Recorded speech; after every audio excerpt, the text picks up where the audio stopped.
Shalom, shalom. You know, man, in today's video, I want to talk about how the harlot or the biblical 304 or the prostitute is able to ensnare married men. Let's talk about it.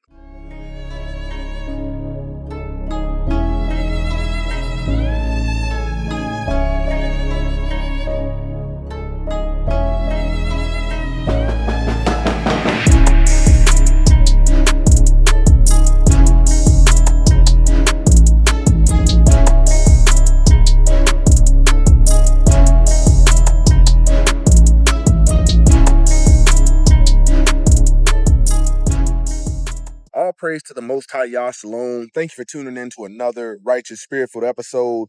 Today I'm back at it in them trenches, handling that kingdom business. Man, there is a point of a wife's life for a lot of women that there's a switch. And a lot of women don't acknowledge this switch. They think everything has been the same, everything has been linear, but it hasn't.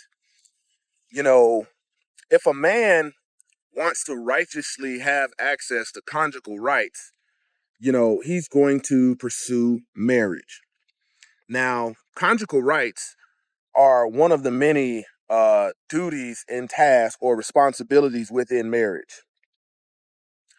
Everybody talks about that honeymoon phase of marriage and everything being so explosive. And then it seems like we got so many testimonies of men that are out here in sexless marriages and it just tanked off. And a lot of these wives they don't even remember the last time that they engaged in intercourse with their husband, sometimes 6 months, sometimes a year, sometimes longer than that.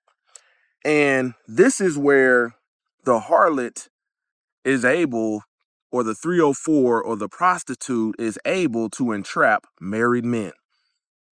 See, a man does not mind paying to have access to conjugal rights, but married men pay through provisions, their leadership, their protection, and in marriage, a man is not supposed to have to beg his wife for half sex.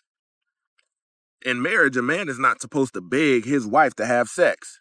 It is your duty as a wife to make sure you're taking care of your husband's needs amongst his other needs as a helpmeet. But, when you line this thing up, I want you to think how the harlot knows that women are out here doing this, and she has found herself a very sexually immoral, lucrative profession. One of the oldest professions since the beginning of time, selling that thing.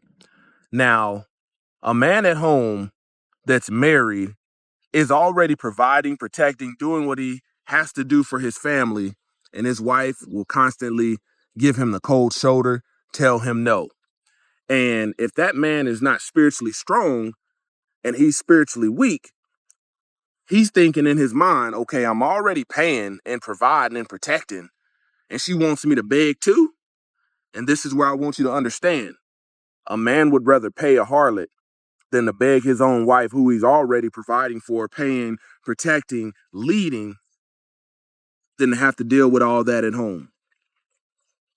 And oftentimes, man, you have women on the brink of divorce that are so in their victim state and so flabbergasted when they have been derelict in their duties, and all of a sudden this man is a dog, but you haven't engaged in sex with him for 2 years, and he stuck around and tried to suffer through this. But yet he's so bad when, you pretty much starved him out. And I'll tell you, man, a male or female dog will go find food where food is available. And if there is no food available, they're not going to stick around that place. A lot of women are lucky they have men that are experiencing the long suffering of this topic.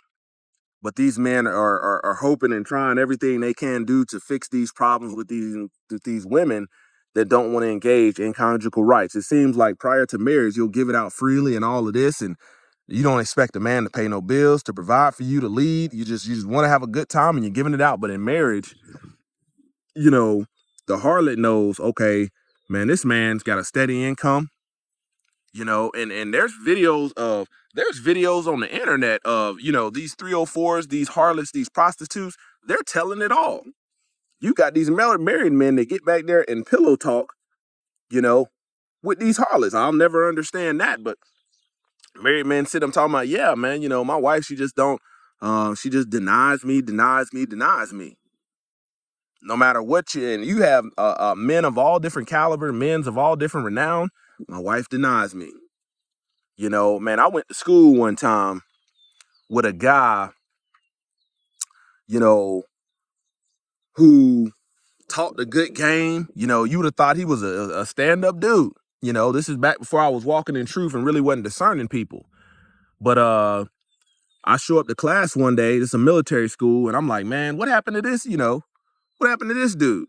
Everybody's like, what we're taking accountability, and he's nowhere to be found.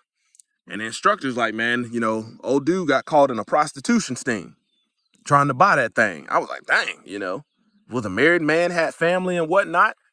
And, later on in life, once you get married and you hear these testimonies, you're like, man, boy, the reality is not that how you were living before you were married and fornicating and doing all of this. That's not the reality of marriage. But the message is, women, make sure you are taking care of your husband. What you assume may not be his actual needs and desires. And oftentimes men really don't. You got men out here that they don't want to engage in sexual activity every day. Some men can once a week can be good. Sometimes once every 2 weeks can be good. But man, if you're going months on months, 6 months, years without engaging, man, you cannot sit back and play the victim after you have denied your husband of his biblical right. You cannot deny that. It's almost like he's done everything that he's supposed to do as a husband for you, but yet you want to play these games and then play the victim and have some sob story. I'm telling you, man, if you're doing this as a woman, you might want to get it together, because a man rather pay the harlot than to beg you, who he's already doing everything for. And the harlot is making it easy. She ain't putting up no fight. I'm telling you, this is how a lot of men end up stepping outside of their doggone relationship. And if you're doing this as a woman, like I said, you might want to get it together, because before you know it, them tears can be rolling down your eyes. How could he do this? And I can't believe it. But the reality is, the therapists are finding out, marriage counselors are finding out, they can't believe that you thought that was okay in marriage. Denying your husband sex for 6 months or a year. Close to the Y'all Ministries, kicking it gun barrel straight.